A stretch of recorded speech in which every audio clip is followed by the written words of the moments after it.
So we're going to let a few more of the participants arrive before we kick things off. So we'll just kind of continue to listen on, and we'll start out in maybe another minute.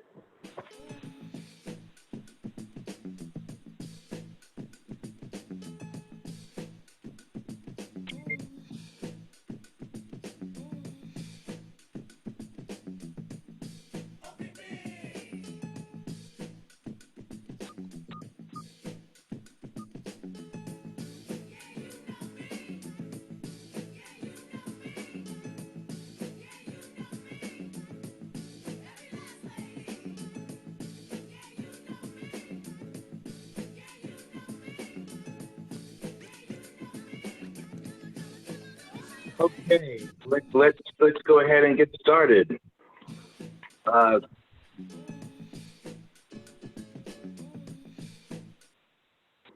Excellent, thank you. My name is John Davis. I'm here to moderate the session today, Overcoming Startup Challenges with OPP, and happy to have everyone involved here. Before we really get started, I'd just like to do a couple of housekeeping things and to say that your questions are welcome. Please leave them in the chat or raise a hand, and I'll try to make sure that you get your questions asked to our panelists today. We are really happy to have the opportunity to talk about this subject today, and really pleased that Amazon Web Services is sponsored and supporting this particular panel discussion, Overcoming Startup Challenges with OPP. And it sort of made me think about what in the world would a startup founder have in common with Naughty by Nature? And it really is that, you know, it's OPP. And frankly, that's what this is about. This panel is here to really address the number one thing that most founders, certainly most founders of color, are up against when it comes to starting a company, coming up with the right idea, and that is, you know, how do I get access to resources to help me be successful? And the panelists that we have today are going to tell you real life stories about how their access to resources have helped their success along the way. And so, you know, resources is a challenge for all of us.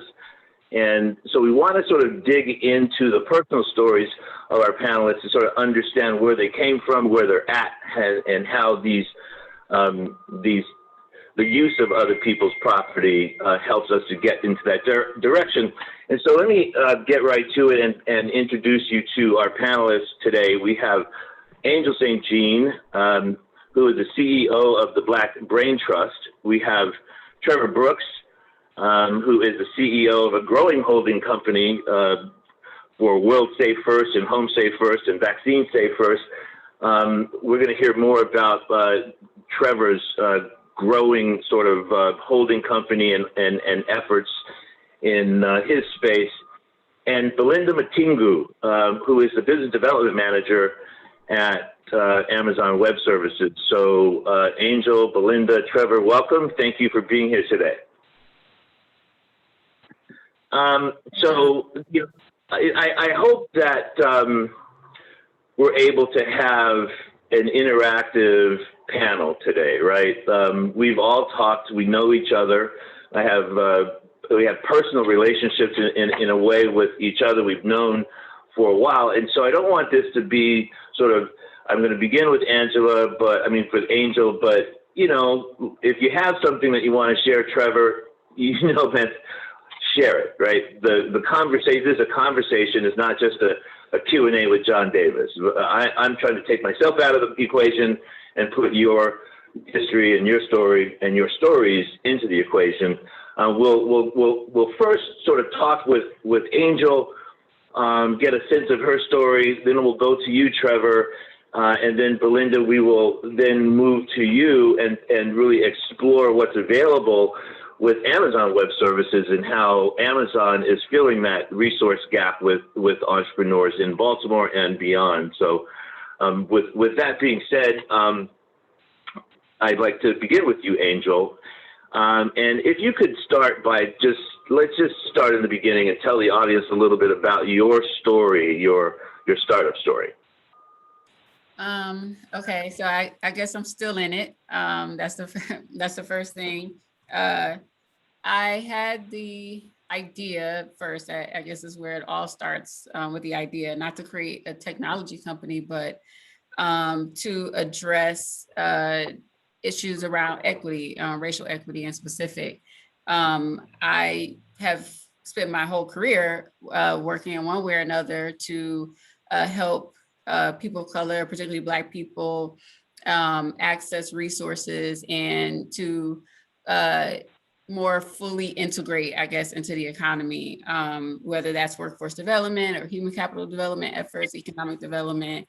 And a couple years ago, I was working for a nonprofit organization, and we were going through race equity and inclusion training. And I, as a part of sort of middle management there, we were asked to, share any concerns or experiences that we had that would be addressed through that REI initiative. And I don't know, I guess I would say now mistakenly thought that they really wanted to hear my experiences. And I shared and experienced retaliation, and the company ultimately tried to fire me for raising issues about how Black people were being treated. And what that experience really taught me was that people, companies can be going through REI, DEI, training, and believe that they're taking all of the right steps to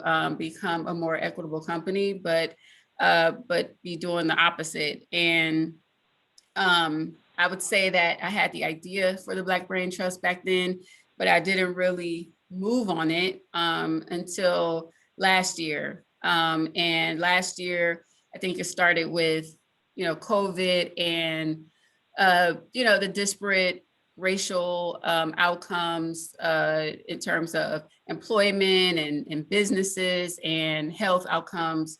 And I remember feeling very frustrated about people wondering, what should we do about this? And my thought was we should do exactly what we've been doing, which is try to improve the socioeconomic outcomes for people so that they're not as vulnerable to pandemics and things like that.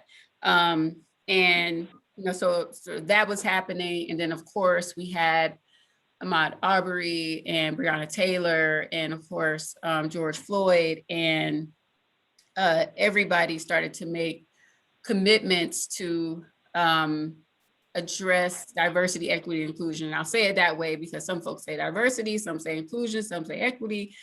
We use it interchangeably. They don't mean the same thing. And that idea that I had kind of came back to mind. And the idea was to create a way of rating companies so that they could know sort of those issues that I took a lot of risk and raising in the company that I work for, and bring that information to a place where companies can use it to make more equitable decisions. And really wanted to do that because I knew my experience wasn't unique. It wasn't just unique at the company I was at. It wasn't unique in Baltimore. It wasn't unique even in the United States, but really a global problem. And so if we wanted to address those issues at scale, you really needed to apply technology to it and really make the tool available to a large number of companies who can make similar decisions at the same time that could have sort of a scaled impact that can move the needle. And through just that idea, I had a conversation with a very dear, I don't know, maybe I can call him friend now, but certainly mentor and colleague, Delali at Fearless, who really encouraged me that I had a really great idea, and it was something that I should put energy and effort into. And I had never thought about creating a company before, let alone a tech company. And I was intimidated, I would say, for sure.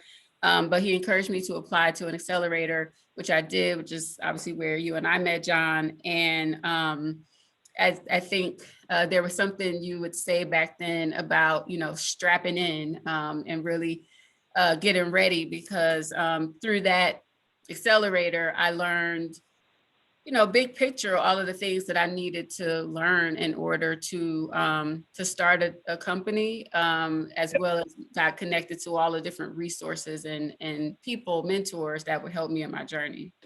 Well, let me pick up on that. So you mentioned that you were thinking about a rating system, right? And you're looking at metrics. And so just to be clear, you're talking about a company's and their behavior, how their behavior rates on a scale, sort of like a Zagat rating that would do for restaurants. That is to look at a host of metrics that they would be rated upon to sort of say, where do you fit in the equity scale score?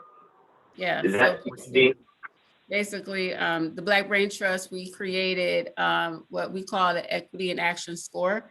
It's a proprietary scoring system that collects data from across company, I would say, practices and policies, both internally and sort of externally, and it evaluates how equitable that company is. So sort of like a credit score. How do you do that? How do you do that when you don't have a tech background? I don't understand. How do you do that? So that's the journey, right? So I do have a co-founder. I should say that my co-founder is a developer.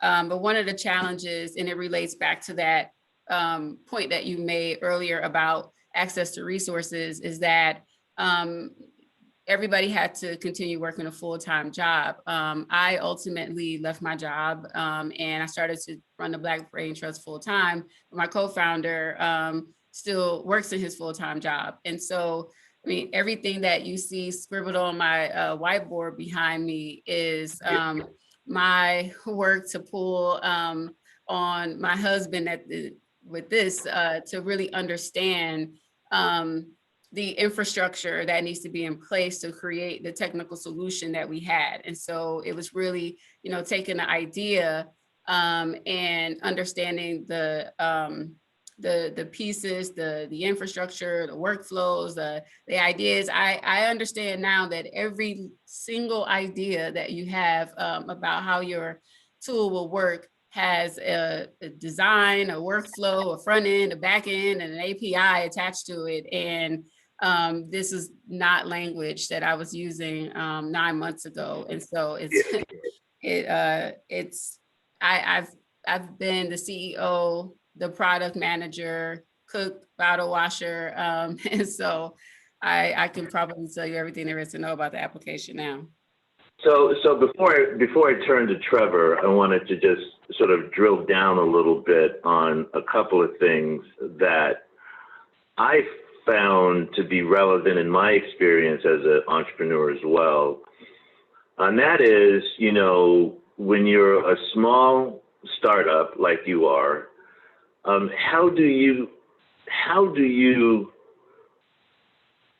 feel confident enough to join forces with a global company? Were you at all hesitant to do that? I know when I started mine, it was IBM, and I used IBM Watson, and that was sort of a big deal.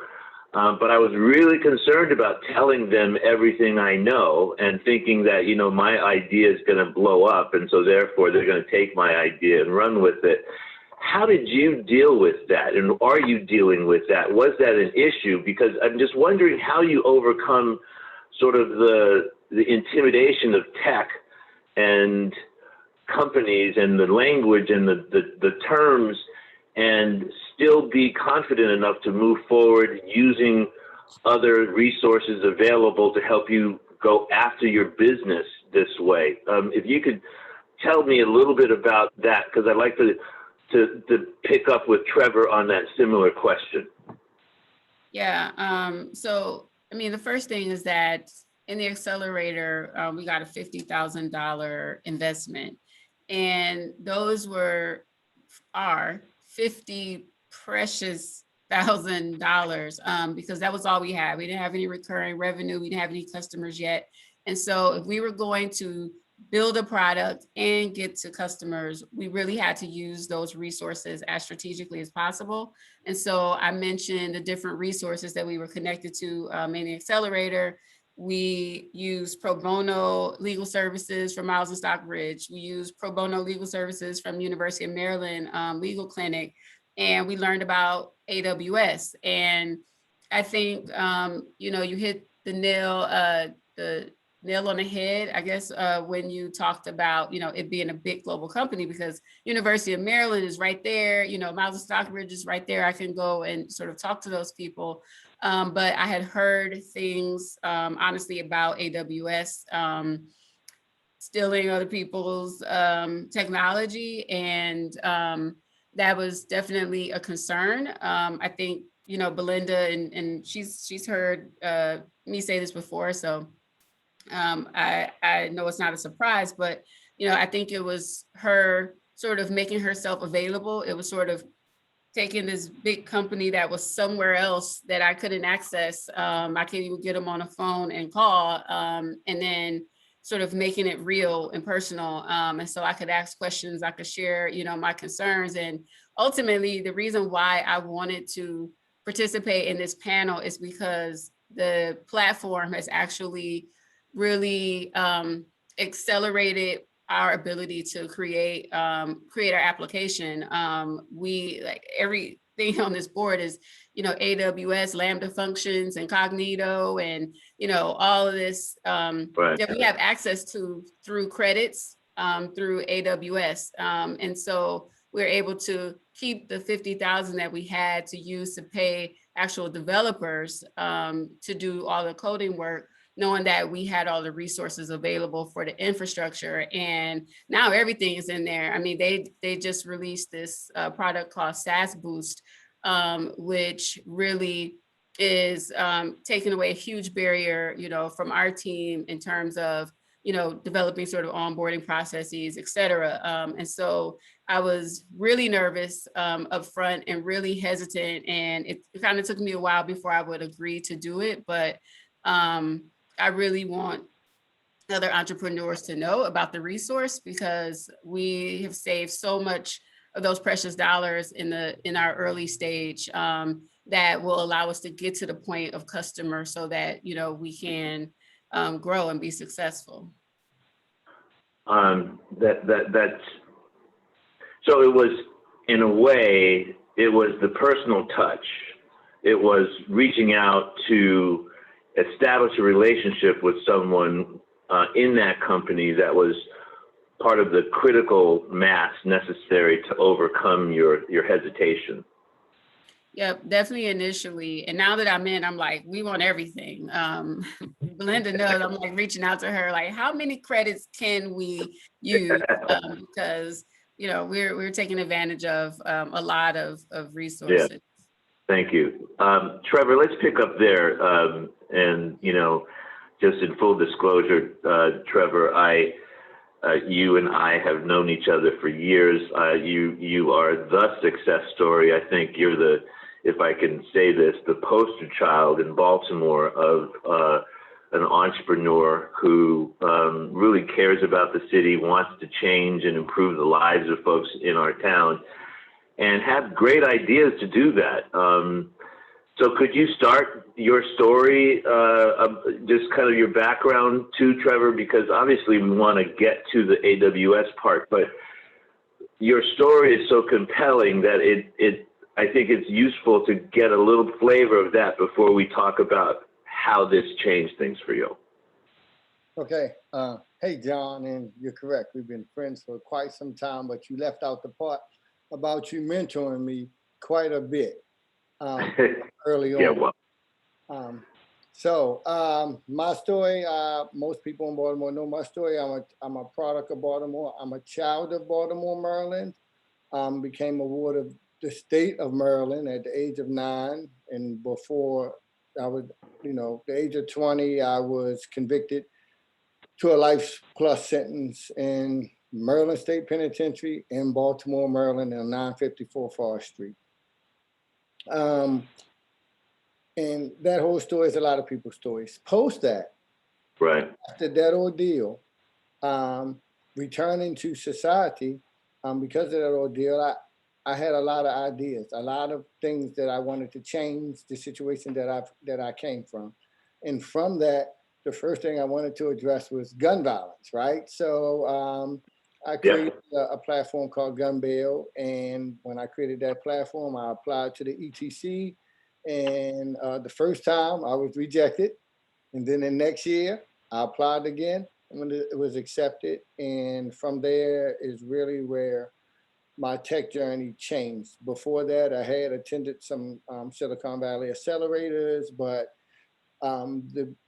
what made the difference in my company was the ETC. So it's fair to say that no tech, no engineering, no sort of tech training or school for you prior to getting involved with your startup? Prior to getting involved with my startup, I had a 8th grade general education or GED diploma. Had been incarcerated since I was a teenager for over 2 decades. So I didn't have access to any of that. Yeah. You know, that's why your story is so compelling, man, because, you know, a lot of us feel like when that happens, there's no future after that. And you're proof that there is, right? And that you can do things. And you have used OPP in a lot of different ways, right? To get where you are today. I mean, a lot of different ways. And so I just think it's a testament to you as a man and as an entrepreneur, to be as dedicated as you have been to continue on your journey with the challenges that you had in front of you. I know this one word means a lot to you, so let's talk about this one word, pivot. I know pivot it's an important word, and I think in a way for you is special because I think your pivot really wound up changing an idea that was ahead of its time into a new idea that's turned into a multi-million-dollar company. So let's talk about pivot. Okay, pivot. So, as I said, I had Gun Bail, and you're correct. A little bit ahead of its time. It's kind of hard when you are a category creator, right? New technology has to get to market, and to get to market, people have to understand it, and people generally reject things they don't understand. So, with Gun Bail, for 3 years, as most people know, I went from city to city and never got a no, never got a, oh, it's not a good idea. It's just that it's new and we kind of don't know. And through that time, we never received funding. The only funding that I had received at that time was the $50,000 from the ETC, as Angel was speaking of. And, you know, after the first year, of course, that had run out. And we were just running on shrooms. At that time, it was 2 people in my company, me and Raul Edwards. And, you know, we finally got traction in St. Louis. So I was able to connect with Kim Gardner, the circuit attorney of St. Louis, who's the first African-American and female circuit attorney for the state of Missouri, which just on 60 Minutes, I like saying that. Yeah, I know, right? That's great. Kim and I connected. I kept going back, meeting after meeting, and I would wait in her office. And after a while, she just said, "Hey, what have you got?" And I told her about Gun Bail, and this is my chance after 3 years of struggling. And she told me, "I like that, but can you build something else?" Right, without money, without tech things. So I was like, graciously, yes. The thing she asked me to build, I later received a report from the DOJ that was scuttled, and I digitized that because that was based on one of the most successful juvenile gun prevention programs ever. Once I digitized that, I was able to get a contract by the circuit attorney's office with St. Louis school systems to implement that system, which is Home Safe First Public Health, which was the first platform built on Amazon post Gun Bail. Right. And I forgot that part, guys. Before the pivot, I joined AWS Cloud Right. Start. And that enabled me to pivot, by the way. So I got a contract with the schools the day we were supposed to launch. This is 3 years and 9 months now. Our first day, the schools closed because of coronavirus. And they closed, you know, for the foreseeable future, right? And so it's, whoa. And so we had done all of this development. We had bills, we had things. And so while at that meeting, while they're telling me this, they said, and this is important because this to me is the power of connecting with a larger entity with these resources. They said, hey, we're sorry, we're closing down. If you could have something that can maybe tell us what's going on with our kids in coronavirus when they're at home, you know, maybe it could help. Generally, I couldn't do that. But because they asked me, I called AWS. Angel said that she could touch these other companies, but one of the problems with the big ones, that, you know, they're somewhere in the cloud, so to speak, right? How do we get in contact with them? But through Cloud Start, I was able to actually really call AWS. And I called and said, hey, city wants me to come up with a solution for coronavirus. I have a great idea. Because this is a true story. I was watching Donald Trump on the news talking about the application that Google was in Google and Facebook and then were racing to make for him. And I saw the stack and I said, hey, that's my gun bail system. It's my whole system, right? And so I called AWS and I said, I'm watching the news and what the Donald Trump is talking about, I already have that. I can make some changes and we could build this first. And AWS said, okay. And they went on with some solutions architect. I mean, within 2 to 3 hours, I'm talking about. I had a team of architects. I had my guys. We went in and we stayed on. I don't think I slept for 3 days. And at the end of it, we had the most comprehensive. And yes, I always claim that because we use it every day. The most comprehensive coronavirus or COVID-19 emergency response platform in the country. And I started there. We started triaging. Doctors, we kept added on. We built a field app. Team got bigger. We started doing more things. We spread out. They started calling us in other places for testing. And we went there and started to, really make some traction, but it was really bumpy. And so we had to keep going. And again, we had to pivot again. The vaccine came out. So as soon as we got our footing with testing, the vaccine came out. And by me being in that position, working with all of these city governments now, I have built my reputation. We applied for the CDC and we were granted a unique CDC distribution license. And so now through our testing and tracing, tracing and vaccinating, just for the month of April, we have revenues of $311,000 from testing, 3.954 million from vaccine contracts, prime contracts with a monthly reoccurring with the state, and up to $7.5 million line of credit in this month. We're growing at a phenomenal rate now, and it's from the pivot, and mostly from me getting over my hesitancy to allow AWS to make their resources available to me so that I could help save lives. Tell me about your hesitancy, man. I heard, we heard Angel's hesitancy. What was yours? Where'd it come from? How did you overcome it? Mine's just slightly different, okay?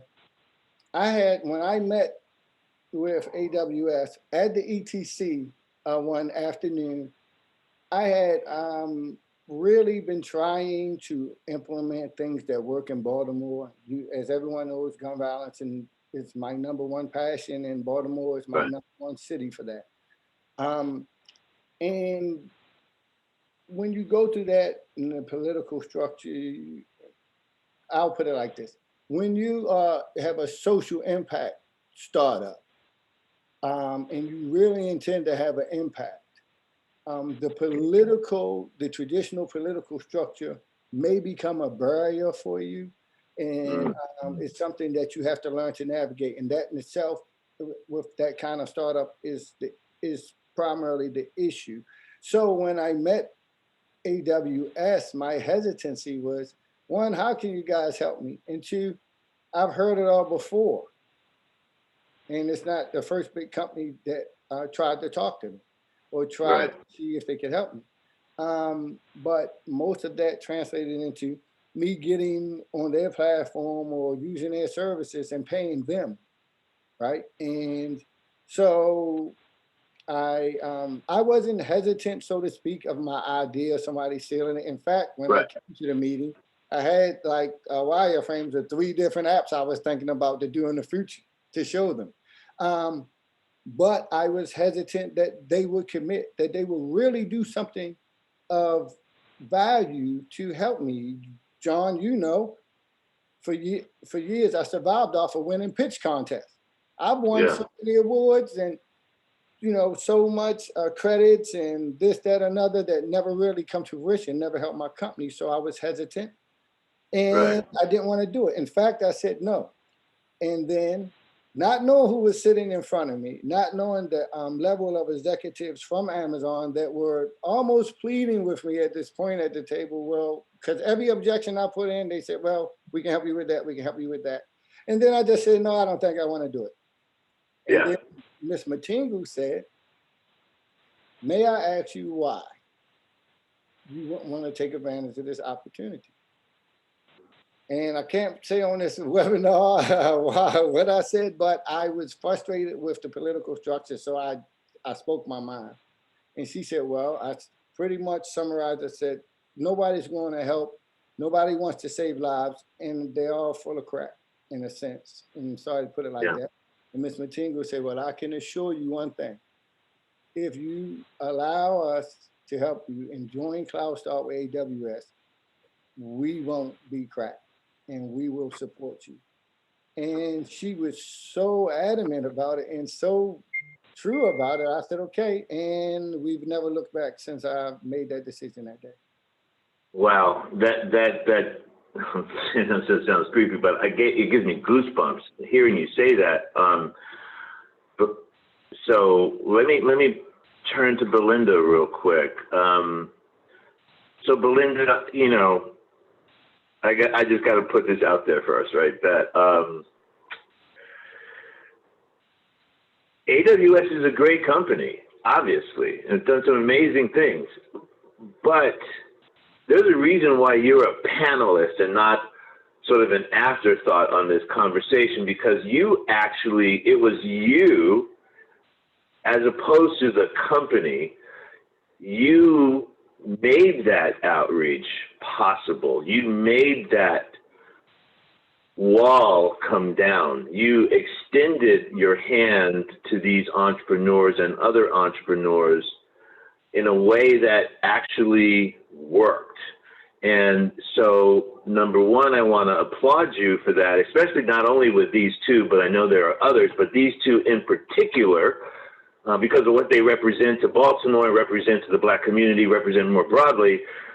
But I want to congratulate you in the success of the program. And if I could sort of turn to you to tell us a little bit about, I don't think it'd be fair to just kind of go right into the program as much as tell us a little about you, how you wound up caring, how you wound up at AWS, and what is it that this is about? What is that program? How does it work? How do others get involved and take advantage of it? Tell us your story, if you would, Belinda. Thank you, John. I'm really so excited to have Angel and Trevor's stories told, and so happy and proud to have been a part of making them happen. What I really appreciate is the fact that I work for a company that is led by 14 leadership principles that we apply to how we do business. And it's because of those leadership principles and our culture here that I was enabled by my company to provide the support that these startup founders needed.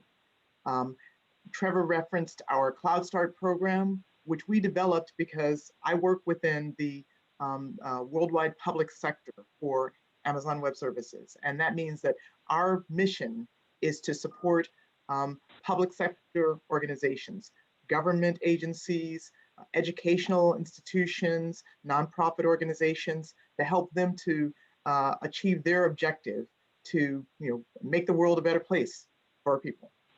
And our Cloud Start program was a way that we sort of put together resources that were specifically provided to economic development organizations like the Baltimore Emerging Technology Center. And the ETC took these resources and helped us to connect with the founders in their Accelerate Baltimore cohorts. So that's how I had the pleasure of meeting with Trevor and Angel. Now, how I came to this, I have to say I've had a long background in tech. I've worked in different organizations.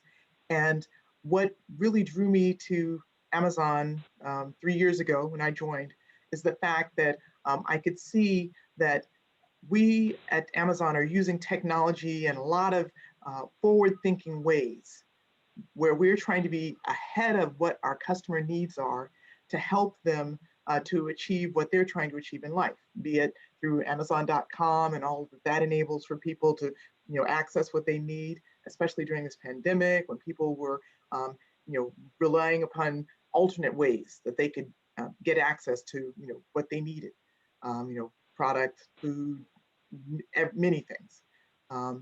And so the opportunity to work with startups to help them to get the use from technology that would allow them to accelerate their growth was really compelling. And I understood that the way that people have done technology in the past has been really based upon having to go out and buy a lot of hardware and have to worry about putting it all together, make sure that it's being kept secure, make sure that it works, networking it so that you can make the functions work the way they need to, adding software, all the things that you have to do when you are responsible for your own infrastructure in a technology company.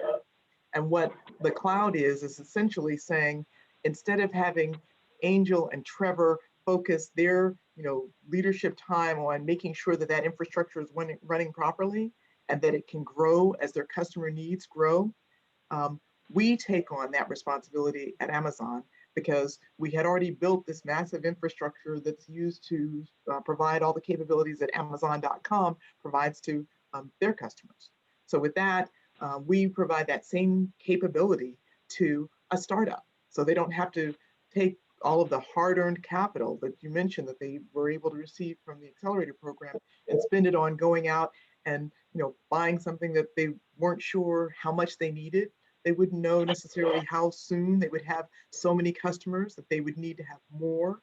And if they overestimated, then instead of being able to go out and invest in marketing programs as Trevor has done, he would have had to have that money all tied up in infrastructure, technology equipment that was just sitting in a room somewhere, not being used because he didn't have the customers to serve at that point.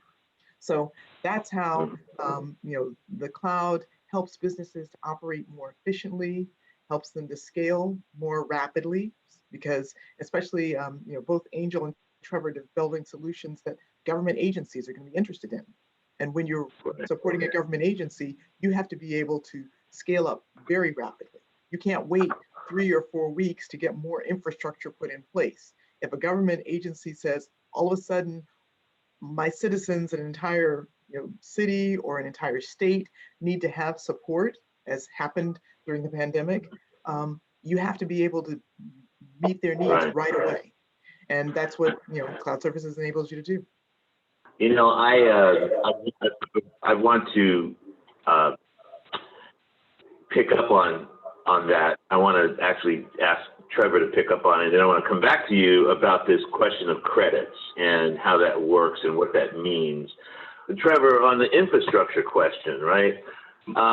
and there's been a lot of conversation about infrastructure. Angel has mentioned hers.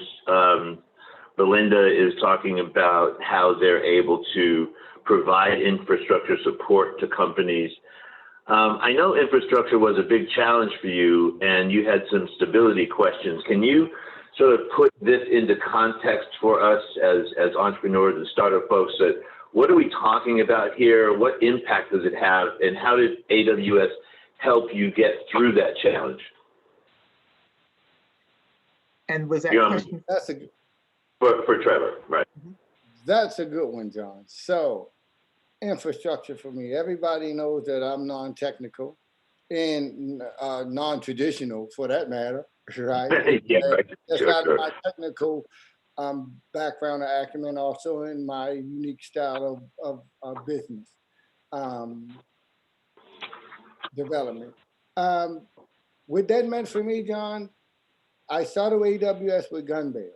All of my solutions are government solutions that need certain kind of compliances.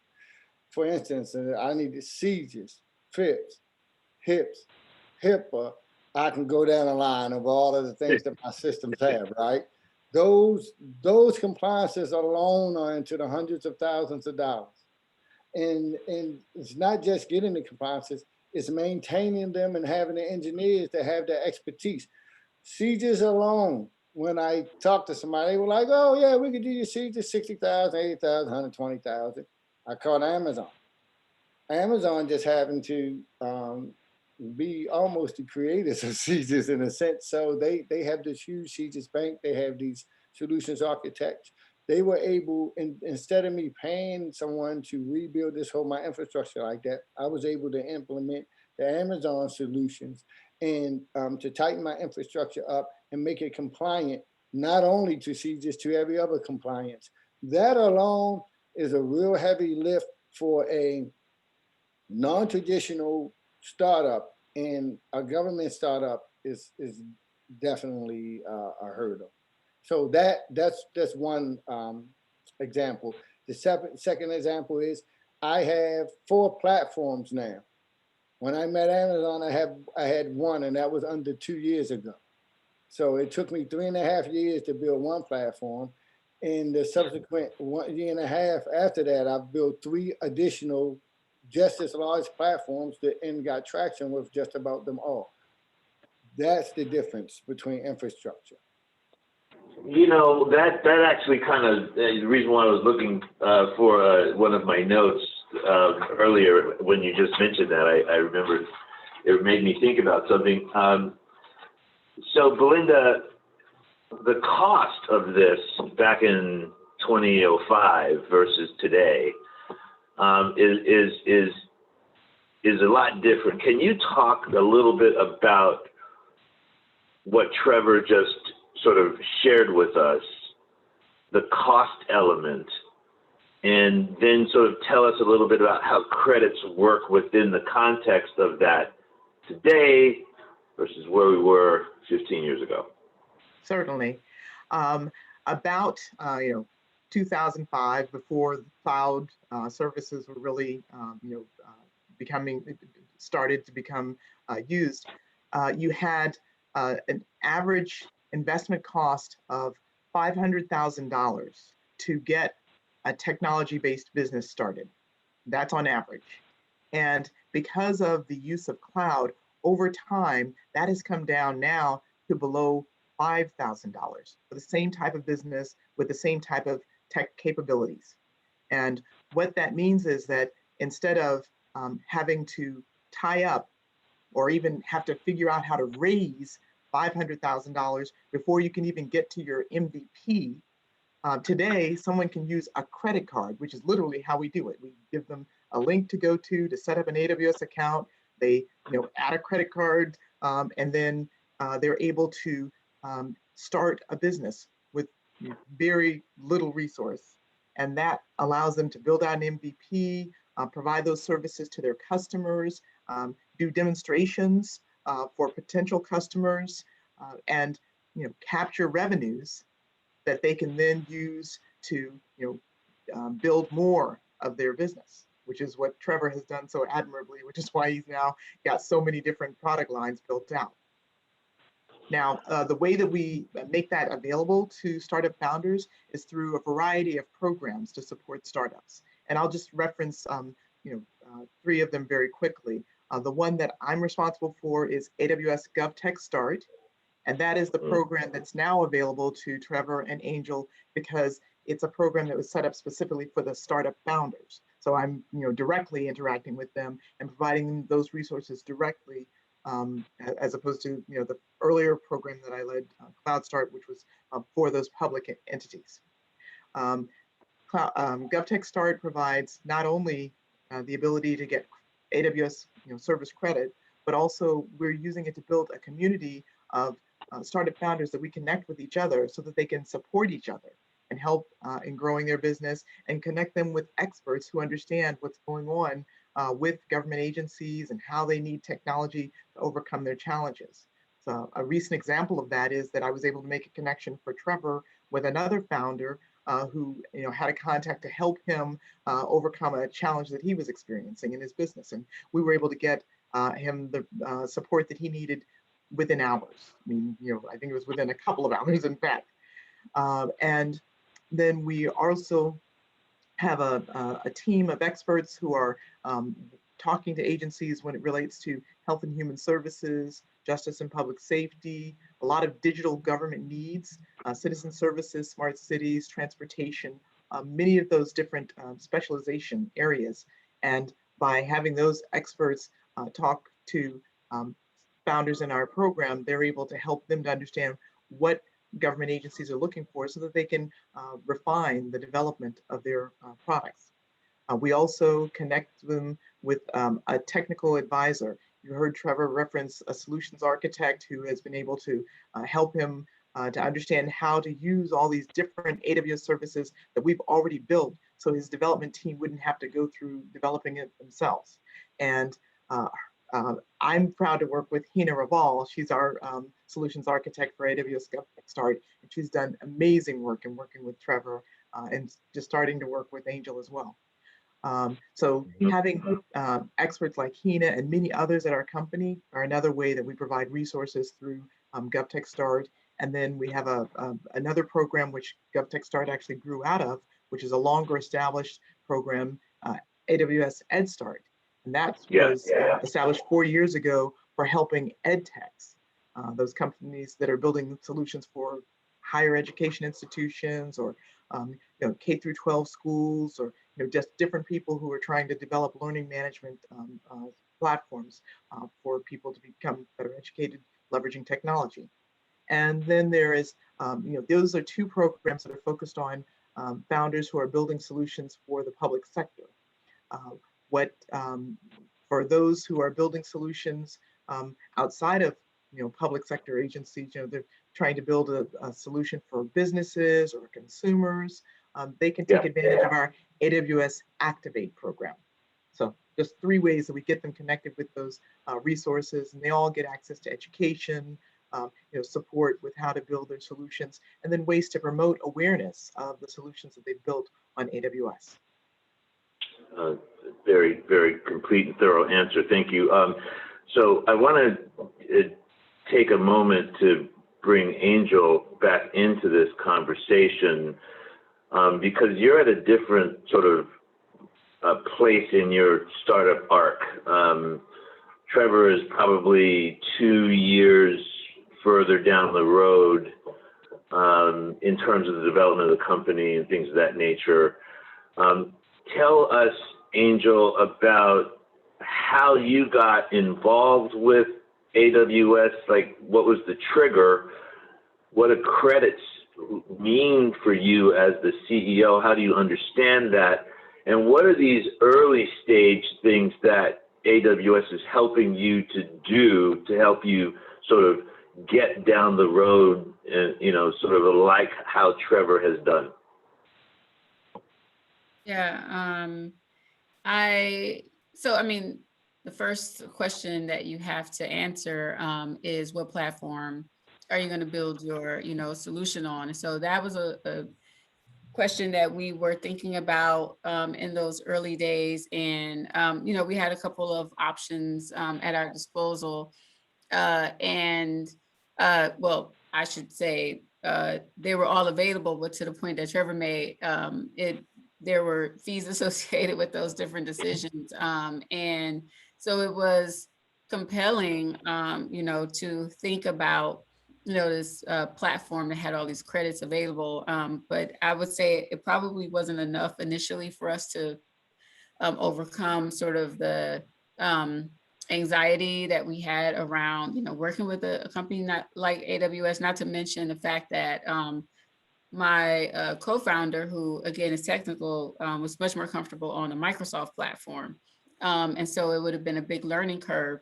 But Belinda, I would say, was definitely, I don't know, I would say persistent, but I don't want to make it like, you know, Belinda, you were a pest, but you definitely didn't just sort of like go away when we were like, oh, you know, we just aren't going to you know, follow up with the call. And so it made us say, well, let's hear, you know, what she's talking about. And I think knowing that, again, we had these precious, you know, few resources that we had to stress, and was sort of like, let's give this a try. But we were, you know, concerned about the learning curve. So one of the first things that we did was to get connected to a solutions architect, to kind of talk about what we envision with the application and what we would need to sort of put in place to build it. And I think that experience was comforting, if I can say it that way.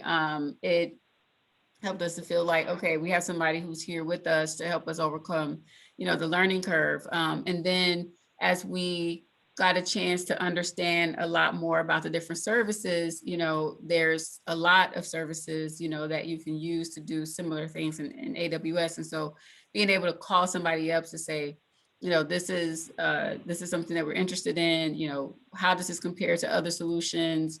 I think that was huge in those early stages. And now that we've kind of overcome the learning curve, it's now we just need the services. And so being able to access credit. So it was a simple process, you know, completed an application, the credits were made available, just like Belinda said, we sign up, you know, with our credit card, and, you know, we get emails to say, you know, here's how much you've used and what you're doing. So nothing is sort of like in the dark. We're not like, are we, you know, using too much? Are we gonna, you know, run up against our credits? The information, you know, continues to be there.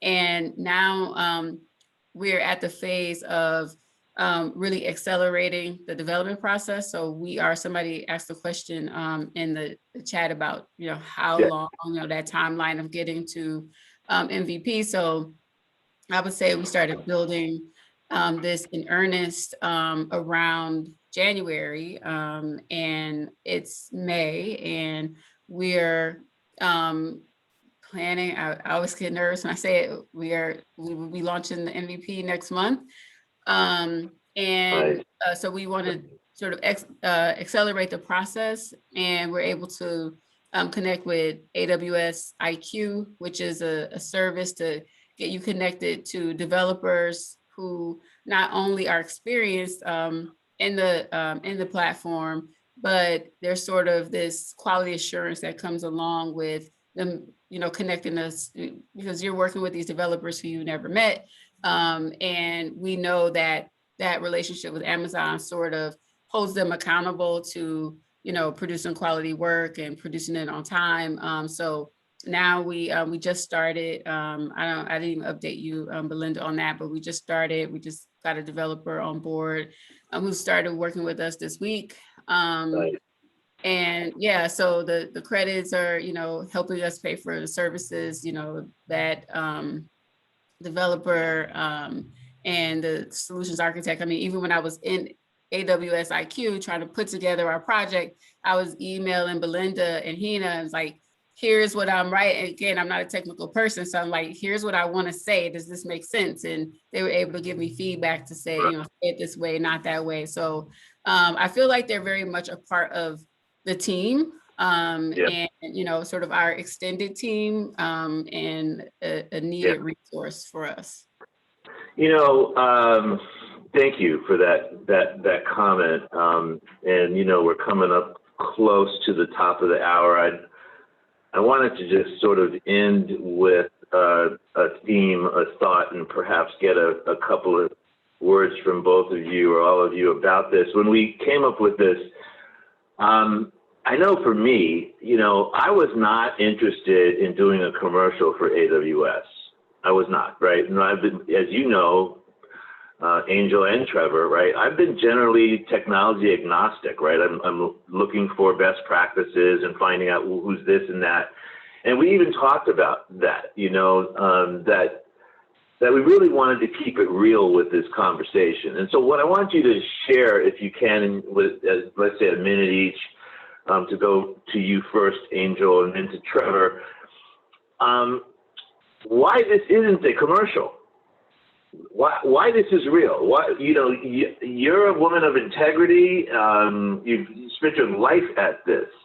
You've overcome tremendous odds, and now you're doing this seminar about how great AWS is. Is this real?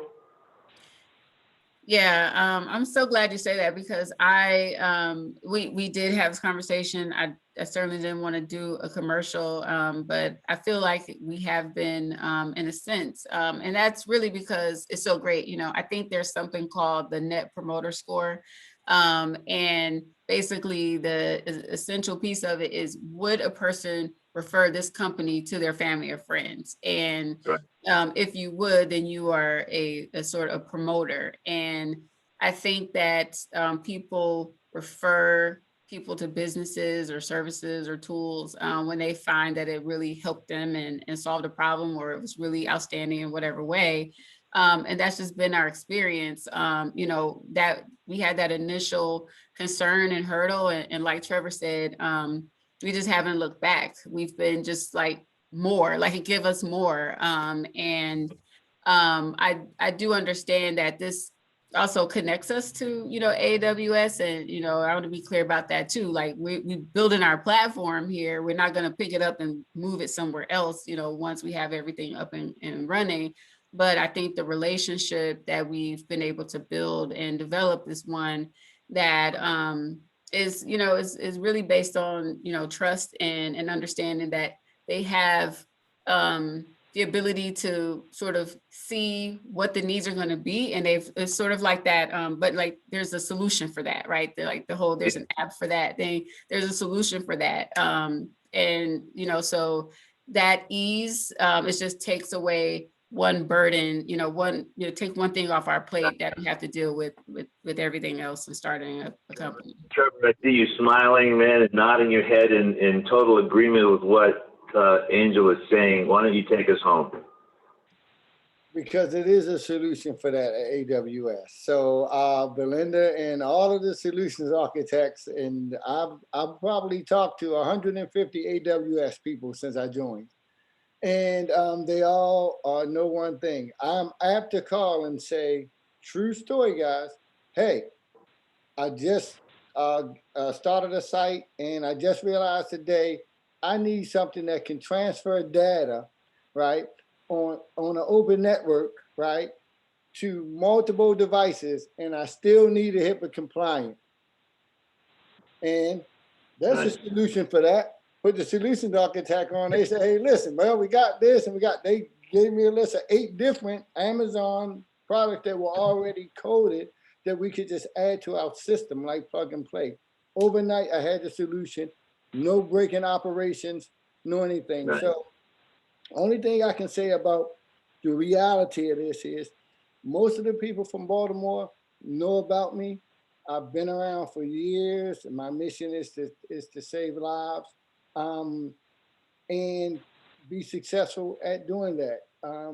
The revenue just this month, like I said, altogether that's over $4 million worth of revenue a month. Yeah. That's real. That's really going into my company's bank account.